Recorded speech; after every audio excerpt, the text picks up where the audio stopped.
歡迎大家翻嚟食得開心，我係節目主持人 Yoyo。咁咧喺香港咧呢個繁榮嘅都市裏面咧，我哋如果想靜靜地同朋友咧食下飯咧，其實咧都係非常之困難㗎。不過咧今日為大家介紹嘅呢一間廳咧就可以咧欣賞下啲美景啦，慢慢同朋友食飯之餘咧，仲可以享受埋一啲良好嘅服務態度。今日咧為大家介紹嘅呢間餐廳咧，就係主要以地中海嘅菜式為主嘅。咁今日咧就好開心請到 Coast Corner 嘅負責人阿 Sam 同埋總廚 Jules Chan 咧，上嚟同我哋傾偈嘅。地中海嘅菜式咧，其實主要嗰個特色之處喺邊度咧？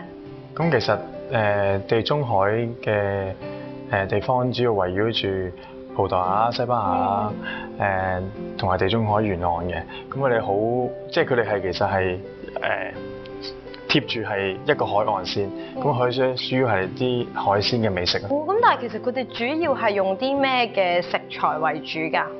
因為譬如葡萄牙或者西班牙咧，佢哋嗰啲食材係需要橄欖會多啲啦，同埋茄乾咯，咁好出名。因為成個國家都好多茄乾啊咁樣嘅，咁佢主要係用呢咁去調味咯。嗰邊咧就主要係焗啦，同埋一啲燒下烤嘅角色係。但係飲食文化方面咧，因為咧可能比較我哋喺香港啦，又可能鬧市咁就比較食嘢急促少少嘅。佢哋飲食文化又係點樣嘅咧？咁佢哋嗰邊飲食文化一般嚟講咧，同我哋即係中國人唔同咯。咁佢哋會即係好似我哋食家鄉菜啊一樣。咁佢哋欣賞翻佢哋當地嘅出品嘅嘢，譬如好似之前阿 Sam 生講嗰啲話橄欖啊、番茄乾啊，咁我哋啲橄欖油啊，你知啊，地中海最出名係海鹽，係啊，咁我哋用啲海鹽調教啊啲嘢。係，但係其實佢哋咧，除咗海鹽之外咧，仲有冇啲咩比較有特色嘅？有啊，紅花粉啊、紅花啊，咁我哋啲整啲龍蝦湯，你哋都落啲紅花落去咯。好啦，咁提到呢一個龍蝦湯，咁我哋就要介紹下啦。其實咧，我想知道咧，呢一個龍蝦湯咧係咩名堂啊，師傅？係呢個龍蝦湯咧，我哋而家取自支地中海嘛，咁用翻地中海龍蝦湯。但係咧，平時我哋咧可能飲龍蝦湯嘅時候咧，都會話有少少苦苦地嘅味道啦。其實呢一個會唔會嘅咧？係唔會嘅，事關我哋烹調方法咧，同一般方式唔同。我哋好似外國人咁。攞啲龍蝦翻嚟啦，去燒啦，去烤啦，咁我哋配咗佢啲番茄啦。你知啦，西班牙出咁多番茄，咁點解唔用佢啫？用翻啲番茄啊，咁我哋自己做嘅魚水啊，咁嚟調製佢咯。但我見到佢上面咧有啲白色嗰啲，係咪忌廉嚟？係啊，忌廉。點解會落忌廉嘅？嗱，如果龍蝦湯你就咁飲咧，比較鞋咯，同埋如果我哋落咗啲忌廉落去，比較滑咯，同埋香咯。但係咧嗰個其實嗰個烹調嘅過程，頭先你都話咧其實繁唔繁複嘅咧？都幾繁複㗎，所以我哋要精心炮製，因為煲湯起碼都要幾個鐘頭嘅。哇，幾個鐘頭時間！但係當中就係其實係做啲咩嘅咧？當中主要都係點樣去處理啲龍蝦咯。學你話齋，你之前都講過啊嘛，點樣整到啲龍蝦湯唔會苦啊，唔會澀啊，就要用啲心機來煮咯。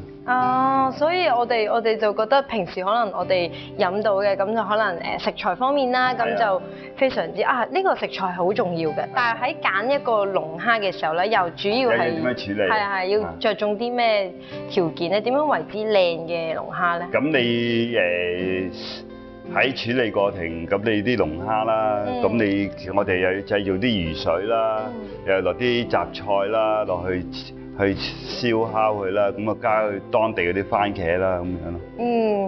其實我知道咧，佢入面咧都有啲酒嘅。有啲酒㗎。落咗咩酒？我哋落咗嗰白蘭地。白蘭地。係啊。但係點解會諗到話用酒去整呢一個龍蝦湯？咁如果你龍蝦湯就係飲龍蝦湯，好似會好失色咯。咁我哋落翻啲白蘭地去調教佢，等佢香濃啲咯。但係點解一定係白蘭地而唔係其他嘅？唔同嘅湯類就我哋用唔同嘅酒咯。如果你話用啲甜酒落去得唔得？都得，但係咧好似飲落去好似冇效果，嗰個味失真咯。所以個味道係可能用白蘭地嘅話係啊，等佢白蘭地，因為個酒精個濃度會香醇啲啊，或者酒精會高啲咁咯。明白。咁咧，我見到佢個樣咧都非常之精美啦。咁但係咧，佢嗰個口感咧，其實係點樣㗎？口感係有啲質感，同埋飲落去咧，你唔會話好似啲水質咁嘅。咁我哋通常我哋如果飲一般嗰啲湯咧，好似流質啊、好水啊咁飲兩啖好似咁多口咁啊，飲咗一半。咁我而家呢啲咧比較結啲，咁你飲落去咧，飲落去你會慢慢會享受有啲龍蝦味啊，其他咁咯。但係咁其實即係都又唔會太澀，但係就有少少澀澀地咁樣就飲到啲嘢。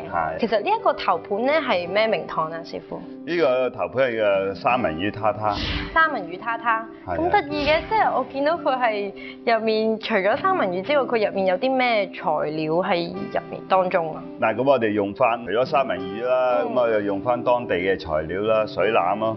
水腩係啊，有水腩啦、水瓜柳啦，咁我哋加啲菜落去啦，有洋葱碎啊，咁啊有啲蒜啊咁樣落去mix咗去撈咯。咁啊當地啲地中海最出名嘅鹽，咁啊有啲海鹽，攞埋啲海洋去烹調。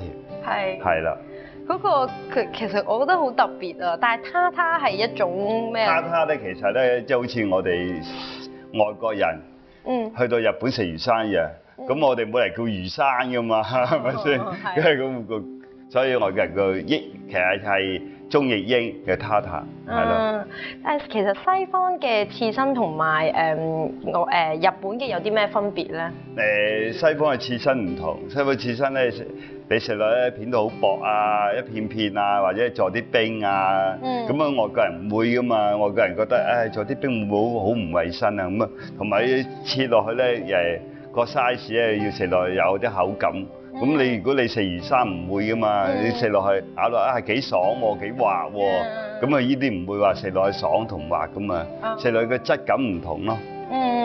所以咧佢就整係就係圓，即係其實點整啊個製作？將啲三文魚切開，切到一粒咁樣，然之後咧就加咗我哋之前講嗰啲材料落去，落去配搭，咁咧然之後落啲欖油。因為欖油對人體好有益㗎。係咪就係側邊？係啊。呢一個頭盤咧非常之健康啊！好，咁我哋介紹完頭盤之後咧，就到隔離嘅嗰一個青口煲啦。其實呢一個煲咧有啲咩特色啊？呢個青口煲香港暫時你哋喺市面上都見唔到呢個煲，咁我喺外國帶翻嚟。